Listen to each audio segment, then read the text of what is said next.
जैसे कि मैंने बताया, जो कि है हमारा टॉपिक नंबर 6 ट्रिग्नोमेट्रिक टेबल, जो कि मैंने पहले से ही बना के रखी है ताकि हमें दिक्कत नहीं हो बनाने में कुछ। ठीक है, तो टॉपिक नंबर 6 है हमारा ट्रिगोनो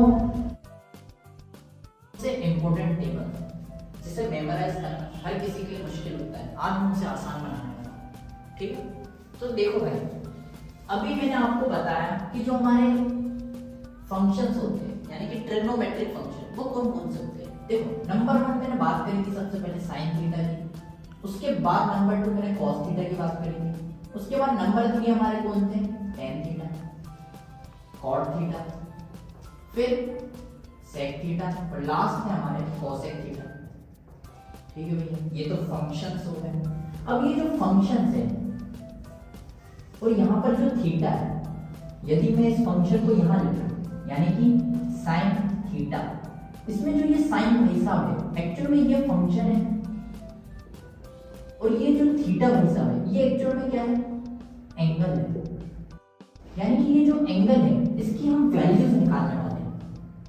भैया कौन सी वैल्यूज, जरा बताओ अच्छे से। देखो, जो थीटा होता है यानी कि एंगल, उसके हम अलग अलग वैल्यूज निकालते हैं, जैसे कि 0 डिग्री हो गए, एक हो गया 30 डिग्री, एक हो गया हमारा 45 डिग्री, एक हो गया हमारा 60 डिग्री, एक हो गया हमारा लास्ट 90 डिग्री।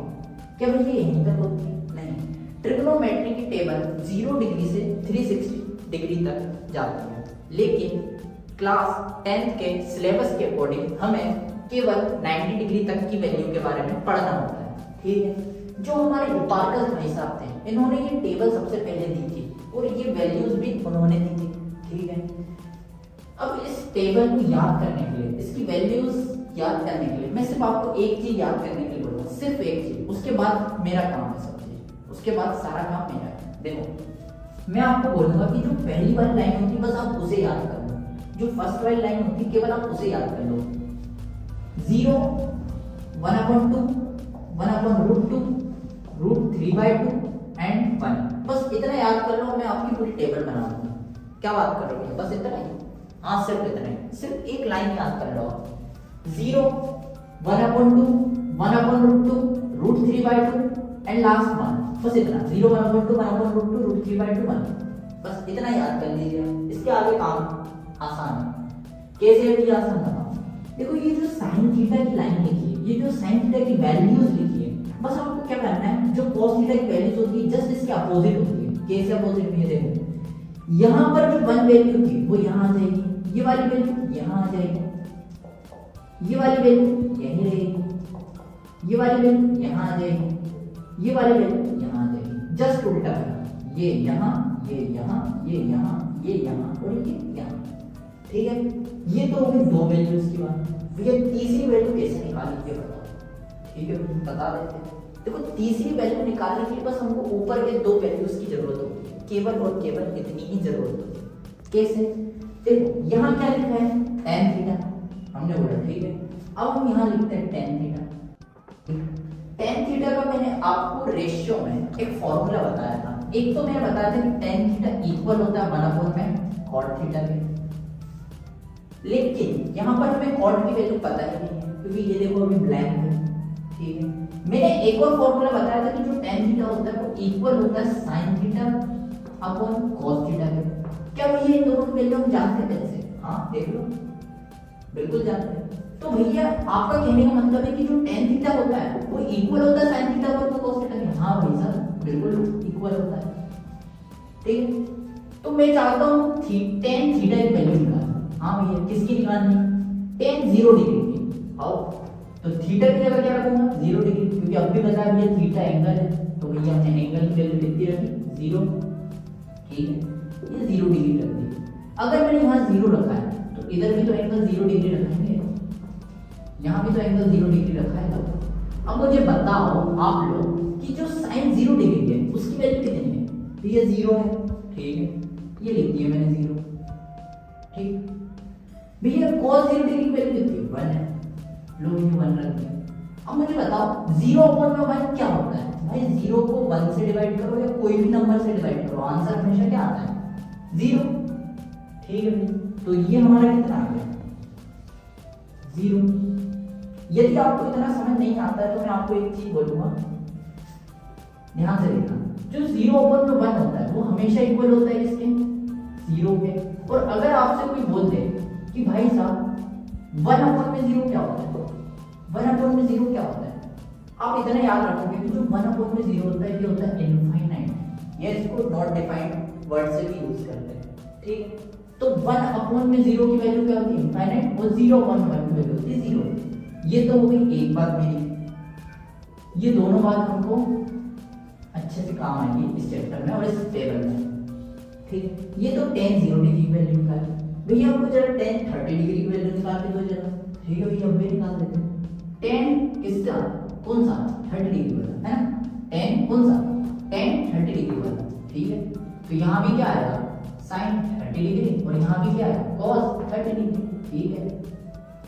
tan 30 डिग्री की वैल्यू क्या है, 1/2, हमने बोला ठीक है 1/2, और उस पूरे के फॉर्म में क्या है, cos 30 डिग्री, cos 30 डिग्री √3/2, तो ये मैंने लिख दिया √3/2। अब देखो 1/2 और √3/2 इसे कैसे सॉल्व करते हैं, देखो आपने बचपन में पढ़ा होगा कि ये जो 1/2 है इसके पूरे के डिवाइड में क्या है, √3/2 है, क्या है, √3/2। शायद ये आपको दिख नहीं रहा होगा तो मैं इसको चाहूंगा कि मैं इधर सॉल्व करूं। तो देखो भाई साहब यहाँ लिखा था 1/2 और उस पूरे के डिवाइड में क्या था, √3/2, ठीक है। इसे कैसे सॉल्व करते हैं, देखो इसमें आप एक कॉन्सेप्ट याद रखोगे कि बाहर बाहर मल्टीप्लाई होता है और अंदर अंदर मल्टीप्लाई होता है, ठीक है भैया, करते हैं सॉल्व। 2 का मल्टीप्लाई 1 से करेंगे तो क्या आएगा, 2 1 जा 2, 2 का मल्टीप्लाई √3 से करेंगे तो क्या आएगा, 2√3, ठीक है, आसान है। 2 1 जा 2, 2 1 जा 2, कितना आ गया आंसर, 1/√3, यानी कि tan 30 डिग्री की वैल्यू क्या होती है, 1/√3, ठीक है। ये बात तो समझ आई। क्या भैया इसको सॉल्व करने का कोई दूसरा मेथड है क्या, देखो यार इसको मैं सॉल्व करने का एक और तरीका, जैसे कि सिंपल है, जैसे कि 1/2 लिखा था यहाँ, हाँ भैया, और उसमें क्या लगा था, डिवाइड, तो हमने यहाँ लगा डिवाइड, फिर क्या लिखा था, √3/2, ठीक है। अब ये जो 1/2 इसको ऐसे रहने दो, ये डिवाइड है, अगर मैं इसको मल्टीप्लाई बनाऊंगा तो ये पलट जाएगा, क्या हो जाएगा, 2/√3, ये आपने बेसिक मैथमेटिक्स में पढ़ा ही होगा। अब देखो 2 1 जा 2, 2 और √3, 2√3, तो देखो 2 से 2 कटेगा, आंसर 2 भी कितना आ गया, 1/√3। तो ऐसे कर लो या ऐसे कर लो, बात एक ही है, तो आंसर हमारा आ रहा है 1/√3।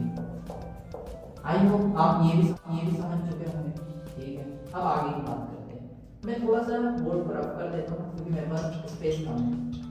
देखो अब हमको निकालना है tan 45 डिग्री की वैल्यू, तो मैंने जैसे बताया ना कि जो tan थीटा होता है उसका फॉर्मूला होता है sin थीटा अपॉन में cos थीटा, ठीक है भाई सब समझ आई बात।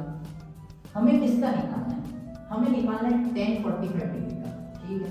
तो थीटा की जगह रखेंगे हम 45 डिग्री, तो यहाँ भी हमारा थीटा की जगह रखा 45 डिग्री, ठीक है भाई समझ आया बात। जो sin 45 डिग्री उसकी वैल्यू देखो क्या है, 1/√2, लो भाई 1/√2 डिवाइड बाय cos 45 डिग्री पे 1/√2, ठीक। अब देखो दोनों के दोनों सेम है, ठीक है, कट गया, तो आंसर कितना है 1, तो इसका आंसर कितना आ गया 1, ठीक है।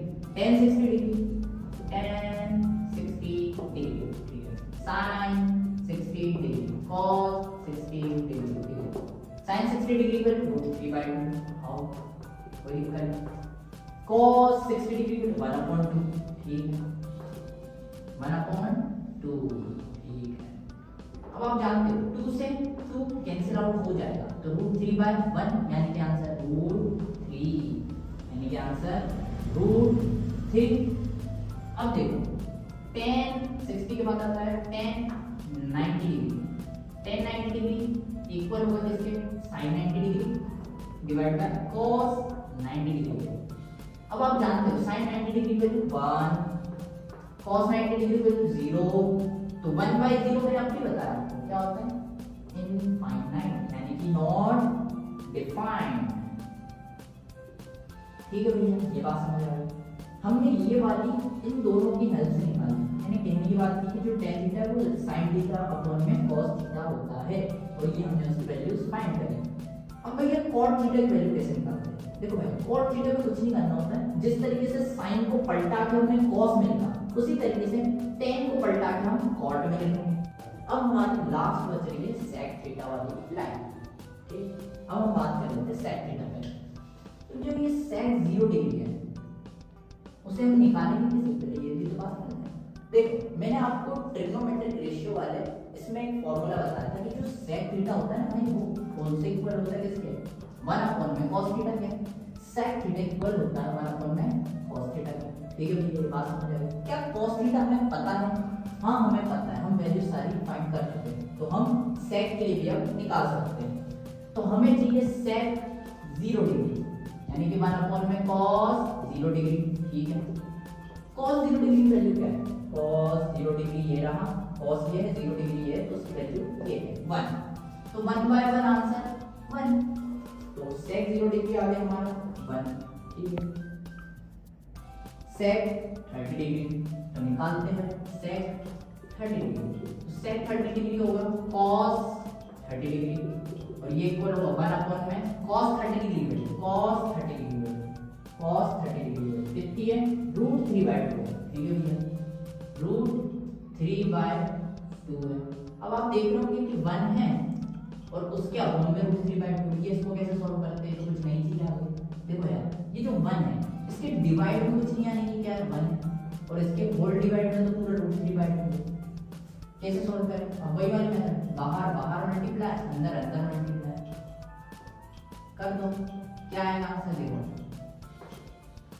2 का 1 से मल्टीप्लाई करेंगे 2 ही आएगा। ठीक है, फिर √3 का 1 से करेंगे तो √3 आएगा, यानी 2/√3, 2/√3 आ चुका है। ठीक है, ये तो हो गई सेक 30 डिग्री की। अब हम निकालते हैं सेक 45 डिग्री। तो सेक 45 डिग्री कैसे निकलेगा देखते हैं। सेक 45 डिग्री की बात कर रहे हैं। ठीक है, तो sec 45 degree, sec 45 degree equal to किसके होगा? ऑल्सो 1 में cos 45 डिग्री है। ठीक है, तो 1 में cos 45 डिग्री और cos 45 डिग्री की वैल्यू 1/√2 होती है। ठीक है, 1 में कैसे सॉल्व करेंगे? 1 के अपॉन कुछ नहीं आने, क्या है 1 है, तो ये 1/1 और उस पूरे के अपॉन 1/√2। मैंने बताया था बाहर बाहर मल्टीप्लाई होता है और अंदर अंदर मल्टीप्लाई होता है। ठीक है, तो √2 का 1 से करेंगे तो √2 ही आएगा। ठीक है भैया, 1 का 1 से करेंगे तो 1 ही आएगा, तो √2/1 यानी कि आंसर क्या है? √2। ठीक है, यहाँ लिख दिया मैंने क्या? √2। ठीक है, ये बात हो गई सेक 45 डिग्री। अब बात करते हैं सेक 60 डिग्री की। तो सेक 60 डिग्री निकालना है हमें, सेक 60 डिग्री निकालना है। तो 45 के जगह आप क्या लिखेंगे? यहाँ 60 डिग्री, सीधी सी बात है, ये लिख दो भाई 60 डिग्री। तो 1 में cos 60 डिग्री और cos 60 डिग्री की वैल्यू देख लो क्या है? 1/2 हमने लिख दिया 1/2। ठीक है, फिर कैसे सॉल्व करें? देखो भाई, ये तो 1 है, इसके अपॉन में कुछ नहीं है, बेचारे के अपॉन में क्या दे दो 1 दे दो। अब अंदर अंदर मल्टीप्लाई होगा, बाहर बाहर मल्टीप्लाई होगा, सॉरी ये बाहर बाहर और ये अंदर। ठीक है, 2 1 2, 1 1 1, 2/1 आंसर 2। तो हमारा इधर वाला आंसर सेक 60 डिग्री जो कि क्या है 2। ठीक है, अब लास्ट बच रहा है सेक 90 डिग्री। इस पे बात कर लेते हैं 90 डिग्री। तो ये हो गया सेक 90 डिग्री, ये हो गया हमारा cos 90 डिग्री। तो 1 में cos 90 और cos 90 कितना होता है? 0। तो 1 में क्या लिखूंगा? cos 90 की वैल्यू 0 और 1/0 क्या होता है? कॉन्सेप्ट से 1/0 इनफाइनाइट, यानी कि नॉट डिफाइंड। ठीक है भैया, तो ये लिख दिया हमने इनफाइनाइट। ये हमारी आ गई सेक की सारी वैल्यूज। ठीक है, अकॉर्डिंग टू फॉर्मूला। बस मैंने आपको एक ही लाइन याद करने को बोली और उसी से सारे वैल्यूज निकाल दी। अब आप बोल रहे हो ये सारी कहां निकली? अभी लास्ट वाली तो बची है। देखो लास्ट वाली भी निकल चुकी है। कैसे? जैसा कि हमने देखा था कि sin थीटा को यदि हम पलटा के लिखते तो वो cos थीटा की वैल्यूज बन जाती है। ठीक है, जैसे कि हमने tan थीटा की वैल्यूज निकाली और उससे यदि हम पलटा दें तो वो सारी cot थीटा की वैल्यू निकल आती है। वैसे ही sec थीटा की वैल्यूज को अगर हम पलटा दें तो सारी cosec थीटा की वैल्यूज निकल के आ जाएगी। चलो ठीक, तो ये इनफाइनाइट क्या आ जाएगा? यहाँ ये 2 यहाँ, ये √2 यहाँ, 2/√3 यहाँ। 1 यहाँ, कहाँ हूँ मैं, यहाँ सोर्स ऑफ फिजिक्स में है भाई ना, ठीक है। तो ये हो गई हमारी पूरी ट्रिग्नोमेट्री की टेबल और सारी वैल्यूज, जो कि बहुत ही आसान तरीके से मैंने आपको समझाने का प्रयास किया। तो आई होप आपको लेक्चर पसंद आया होगा, ठीक है। Thank you.